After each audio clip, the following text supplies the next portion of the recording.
സുഹൃത്ത് Kerala Congress Secular പാർട്ടിയുടെ general secretary Shri Anil Nair Vennoor, പാർട്ടിയുടെ വൈസ് ചെയർമാൻ ശ്രീ കെ.ഒ.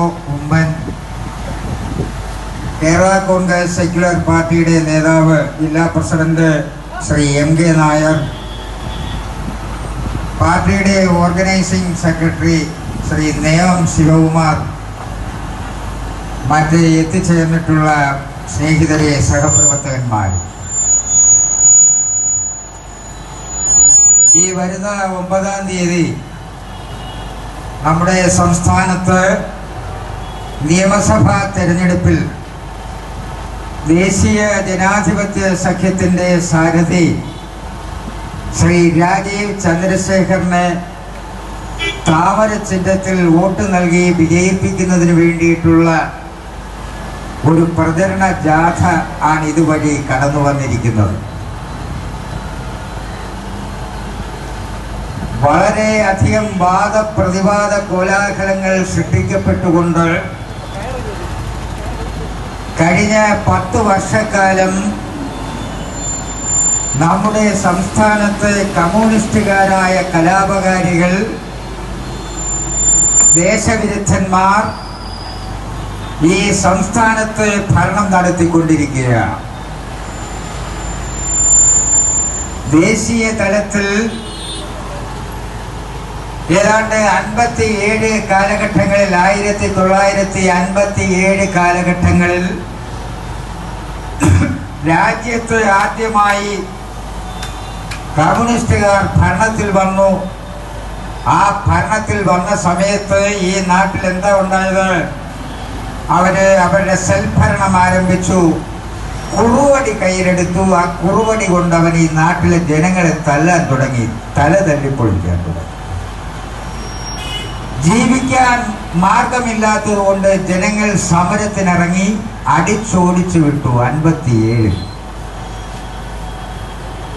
വീണ്ടും 10 വർഷങ്ങൾക്ക് ശേഷം ആ കുറുവടി പ്രയോഗത്തിന്റെ കാര്യമൊക്കെ മറന്ന ജനങ്ങൾ വീണ്ടും അധികാരത്തിലെത്തിച്ചു. ആ കുറുവടി മാറ്റി കൊടുവാളാക്കി. ആ കൊടുവാൾ കൊണ്ട് അവൻ ഈ നാട്ടിലെ ജനങ്ങളെ വെട്ടിക്കൊല്ലാൻ തുടങ്ങി. വീണ്ടും 10-13 കൊല്ലം പുറത്ത് ജനങ്ങൾ നിർത്തിയിരുന്നു. വീണ്ടും അധികാരത്തിലെത്തി. കുറുവടി മാറ്റി, കൊടുവാൾ മാറ്റി, ബോംബുണ്ടാക്കാൻ തുടങ്ങി. ഈ നാട്ടിലെ ആളുകളെയൊക്കെ, രാഷ്ട്രീയ ശത്രുക്കളെ, രാഷ്ട്രീയ എതിരാളികളെ, രാഷ്ട്രീയമായിട്ടുള്ള ആശയം പ്രചരിപ്പിക്കുന്നവരെ ബോംബ് എറിഞ്ഞു കൊല്ലാൻ തുടങ്ങി. സംസ്ഥാനത്ത് ജനങ്ങൾക്ക് നിർവാഹമില്ലാതെ വന്നപ്പോൾ അടിച്ചോടിച്ചു വിട്ടു. വീണ്ടും ജനാധിപത്യ ശക്തികളുടെ ചേരിപ്പോരിന്റെ ഭാഗമായിട്ട് അക്രമവും അനീതിയും കൊലപാതകവും മുഖമുദ്രയാക്കിയവർ വീണ്ടും അധികാരത്തിലെത്തി. എന്താ അതുകൊണ്ടുണ്ടായ കുഴപ്പം? അവര് ബോംബ് മാറ്റി തോക്ക് നിർമ്മാണം തുടങ്ങി. ചെറുകിട വ്യാപാരം പോലെ, ചെറുകിട മുറുക്കൻ കച്ചവടം പോലെ, ചെറുകിട ചായ കച്ചവടം പോലെ. ആ തോക്ക് കൊണ്ട് അവൻ ഈ നാട്ടിലെ ജനങ്ങളെ വെടിവെച്ചു കൊല്ലാൻ തുടങ്ങി. ഇതിനൊരാൾ അറുതി വരുത്തും. ശബരിമല അയ്യപ്പന്റെ കൊള്ളയൊക്കെ അവിടെ നിൽക്കട്ടെ, അതൊക്കെ എത്രയോ ചെറുത്. വലിയ വലിയ കൊള്ള നടത്തിയിട്ട് ഈ ഒരു ചെറുതിൽ മാത്രം നമ്മൾ സംസാരിച്ചാൽ മതിയോ? ആ കൊള്ളയ്ക്ക് നേതൃത്വം കൊടുത്തവൻ തൊട്ടടുത്ത് കഴക്കൂട്ടം നിയോജക മണ്ഡലത്തിലും കമ്മ്യൂണിസ്റ്റുകാരുടെ സ്ഥാനാർത്ഥിയാണ്. പഴയ ദേവസ്വം മന്ത്രി. 3-4 ദിവസത്തിന് മുമ്പ് ഒരു ഹൈന്ദവ ജനതയുടെ സംസ്കാരത്തിന്റെ പ്രതീകമായ ഒരു അമ്പലത്തിലെ പോറ്റി ഇവന്റെ നിഷേധം കാരണം, ഇവന്റെ ഹരാസ്മെന്റ് കാരണം, അപമാനം കാരണം നമ്മുടെ തൊട്ടടുത്ത് ആത്മഹത്യ ചെയ്യും. നിഷേധിക്കാമോ?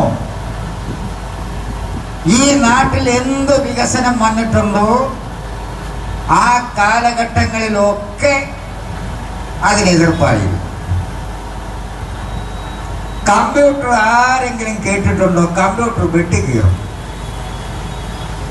1984 നമ്മുടെ സംസ്ഥാനത്തിന്റെ വിദ്യാഭ്യാസ മന്ത്രിയായിരുന്ന ശ്രീ TN ജേക്കബിന്റെ കാലത്താണ് തിരുവനന്തപുരത്ത് വിദ്യാഭ്യാസ വകുപ്പിന്റെ DPI ഓഫീസിൽ, പൂജപ്പുരയുള്ള DPI ഓഫീസിൽ കമ്പ്യൂട്ടർ സ്ഥാപിക്കുന്നു. സ്ഥാപിച്ചതിന്റെ അടുത്ത ദിവസം CPMന്റെ സഹയാത്രികരായ NGO യൂണിയൻകാർ കോടാലി കൊണ്ടുവന്ന് വെട്ടിക്കീറി. കാട്ടറബികൾ കാണിക്കാത്ത വൃത്തികേട് കാട്ടുന്നവരാണിവർ. കമ്പ്യൂട്ടർ വെട്ടിക്കീറി ഈ തിരുവനന്തപുരത്ത് നമ്മുടെ തൊട്ടടുത്തുള്ള പൂജപ്പുരയുള്ള DPI ഓഫീസിൽ, വിദ്യാഭ്യാസ ഓഫീസ്. എന്താ കാര്യം പറഞ്ഞത്? ഈ കമ്പ്യൂട്ടർ വന്നാൽ നമ്മുടെ ജോലിയെല്ലാം പോവും, നമ്മുടെ തൊഴിലെല്ലാം പോവും. അതുകൊണ്ട് ഈ വികൃത ജീവിയെ നമുക്ക് വേണ്ട. അല്ല, ആ പാരമ്പര്യം ഇന്നലെ ഇന്നും തുടങ്ങിയതല്ല. പണ്ട് കറണ്ട് വരാൻ നേരത്തെ ഇലക്ട്രിസിറ്റി, കറണ്ട് നമ്മുടെ ഈ ലൈറ്റ്, നമ്മുടെ ഈ തൊട്ട് മുമ്പിൽ കാണുന്ന ഇലക്ട്രിസിറ്റി ബോർഡിന്റെ ഇലക്ട്രിസിറ്റി തൂണ് കണ്ടില്ലേ? കുറെ കാലം മുമ്പ് വരെ ഇതിനകത്ത് അപായം, ഡേഞ്ചർ എന്ന് പറഞ്ഞൊരു ബോർഡ് വെച്ചേക്കുവായിരുന്നു. ഒരു 10 അടിക്ക് മുകളിൽ അങ്ങോട്ട് ആരും കയറരുത്, അവിടെ ഷോക്ക് അടിക്കുമെന്നാണ് പറഞ്ഞത്. CP കൊണ്ടുവന്ന പരിഷ്കാരമാണ്. അതുകൊണ്ട് നമുക്ക് ഈ സംസ്ഥാനത്ത് കറണ്ട് വേണ്ട എന്ന് പറഞ്ഞ് സമരം നടത്തിയവരായി കമ്മ്യൂണിസ്റ്റുകാര്. അതിനവരെ കാര്യം കണ്ടുപിടിച്ചു, കാരണം കണ്ടുപിടിച്ചു. എന്താ കാരണം? പ്രായമായ പെൺകുട്ടികൾ, റോഡിൽ പക്വതയെത്തിയ പെൺകുട്ടികൾ വഴിയെ നടന്നു പോയാൽ ഈ ഇലക്ട്രിക് പോസ്റ്റിൽ തള്ളിയിടും. CPയുടെ പരിഷ്കാരം കണ്ടു. അപായം എഴുതി വെച്ചിരിക്കുന്നു. അതുകൊണ്ട് നമുക്ക് കറണ്ട് വേണ്ട.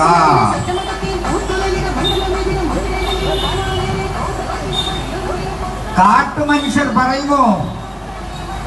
കറണ്ടിനെതിരെ സമരം നടത്തിയ അരാജകവാദികളാണെന്നുള്ളത്.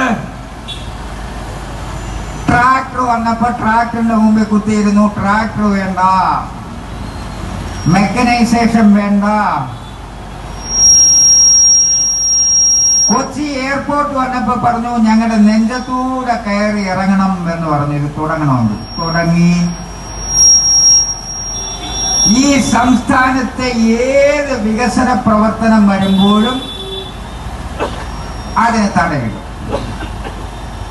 അതിനെ തടസ്സം ചെയ്യും. കറണ്ടിനെതിരെ സമരം നടത്തിയതുപോലെ, കമ്പ്യൂട്ടറിനെതിരെ സമരം നടത്തിയതുപോലെ, എയർപോർട്ടിനെതിരെ സമരം നടത്തിയതുപോലെ ഏതിനും സമരം കൊടികുത്തും. നമ്മുടെ നാട്ടിലെ വ്യവസായശാലകൾ ഒന്നൊന്നായി പൂട്ടിപ്പോയി. 5.5 ലക്ഷം സ്ത്രീ തൊഴിലാളികൾ പണിയെടുക്കുന്ന മേഖലയായിരുന്നു കശുവണ്ടി മേഖല. പൂട്ടിച്ചു.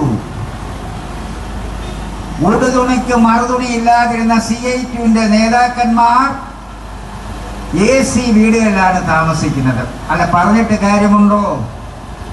ചെറ്റക്കുടിയിൽ നിന്നും വന്നവൻ മണിസൗധത്തിൽ വീട്ടിന്റെ 2ാം നിലയിലേക്ക് കയറാൻ ലിഫ്റ്റ് ഫിറ്റ് ചെയ്യുന്ന കാലഘട്ടം. പണം എവിടെ നിന്ന്? സ്വാശ്രയ കോളേജുകൾക്കെതിരെ സമരം നടത്തുന്ന ദിവസം സാക്ഷാൽ വാടിക്കൽ രാമകൃഷ്ണൻ കൊലക്കേസിലെ പ്രതിയായ മുഖ്യമന്ത്രി, ഈ സംസ്ഥാനത്തിന്റെ മുഖ്യമന്ത്രി, സ്വന്തം മകളെ എഞ്ചിനീയറിംഗിന് ചേർക്കാൻ കോയമ്പത്തൂർ പോകുന്നു. മാതാ അമൃതാനന്ദമയിയുടെ സ്വാശ്രയ എഞ്ചിനീയറിംഗ് കോളേജ്. ഈ അടുത്ത കാലം വരെ വല്ല പാട്ടുകാരനുണ്ടായിരുന്നല്ലോ, നമ്മളെ അറിയുമോ, ഞങ്ങളെ അറിയുമോ, നമ്മുടെ പുഷ്പൻ എന്തിന്റെ സമരത്തിൽ പങ്കെടുത്തെന്നാ ഇവര് നമ്മളെയൊക്കെ പറഞ്ഞു പറ്റിച്ചത്? അവൻ കൂത്തുപറമ്പിൽ രക്തസാക്ഷിയായെന്ന്. അതൊന്നും അല്ല സത്യം. പുഷ്പൻ ബാംഗ്ലൂരിൽ ഒരു പലചരക്കടയിൽ ഉപ്പുമുളക് എടുത്തു കൊടുക്കാൻ നിൽക്കുന്നവനായിരുന്നു. അവനെ ലീവിന് വന്നു. അവിടെ ആള് കൂടുന്നത് കണ്ടു. അവൻ അവിടെ പോയി ഭരണാധികാരിയെ ആക്രമിക്കാൻ ഒരുങ്ങിയപ്പോൾ വെടിയേറ്റ് മരിച്ചു. ഈ രാജ്യത്ത് ആരും എട്ടുകാലി മമ്മൂനിന്റെ സ്വഭാവത്തിൽ ഏത് പുരോഗമന കാര്യം വന്നാലും അതിന്റെ ഉത്തരവാദിത്വം ഞമ്മനാണ് എന്ന് പറയുന്ന കമ്മ്യൂണിസ്റ്റുകൾ. ദേശീയ ജനാധിപത്യ സഖ്യത്തിനും മറ്റൊരു ശത്രുപാളയത്തിൽ നിൽക്കുന്നവരുണ്ട്.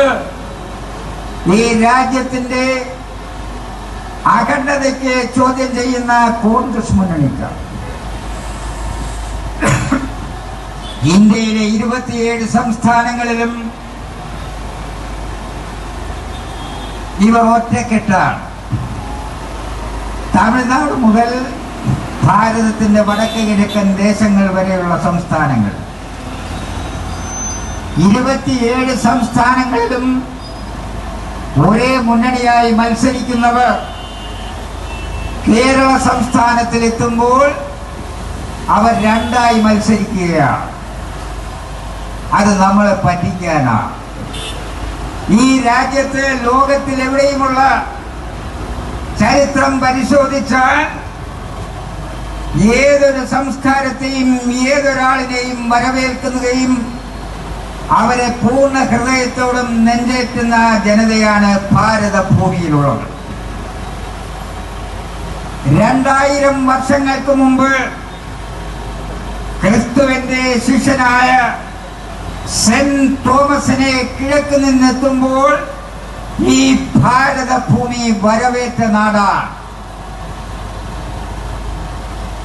അറബി നാട്ടിൽ നിന്നും കൊടുങ്ങല്ലൂരെത്തി ഇസ്ലാം പ്രചരണത്തിന് വന്നവന് പള്ളി കൊടുത്ത് പള്ളിയും കുടുംബങ്ങളെയും കൊടുത്ത സാമൂതിരിയുടെ നാടാണ്.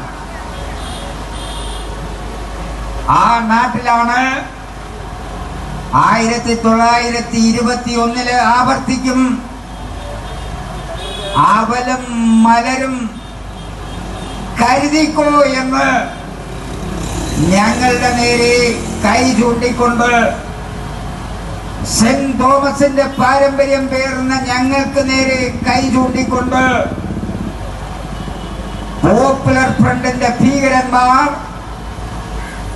ഈ നാട്ടിൽ പ്രഖ്യാപനങ്ങളും പ്രകടനങ്ങളും നടത്തുന്നു. ജമാഅത്തെ ഇസ്ലാമിയുടെ തീവ്രവാദികളും കമ്മ്യൂണിസ്റ്റുകാരുടെ ഭാഗത്തും SDPIയുടെ പോപ്പുലർ ഫ്രണ്ടിന്റെ തീവ്രവാദികൾ ഇടതുപക്ഷ പാളയത്തിലും നിലയുറപ്പിച്ചുകൊണ്ട് രാജ്യത്തിന്റെ സുരക്ഷയ്ക്ക് അപമാനമുണ്ടാകുന്ന തരത്തിൽ രാജ്യത്തിന്റെ സുരക്ഷയ്ക്ക് കോട്ടം തട്ടുന്ന തരത്തിൽ ഇസ്ലാമിലെ തീവ്രവാദികളെ 2 ചേരികളിൽ 2 മുന്നണിക്കാരും കൂട്ടുപിടിച്ചുകൊണ്ട് ഈ തെരഞ്ഞെടുപ്പിനെ നേരിടുകയാണ്.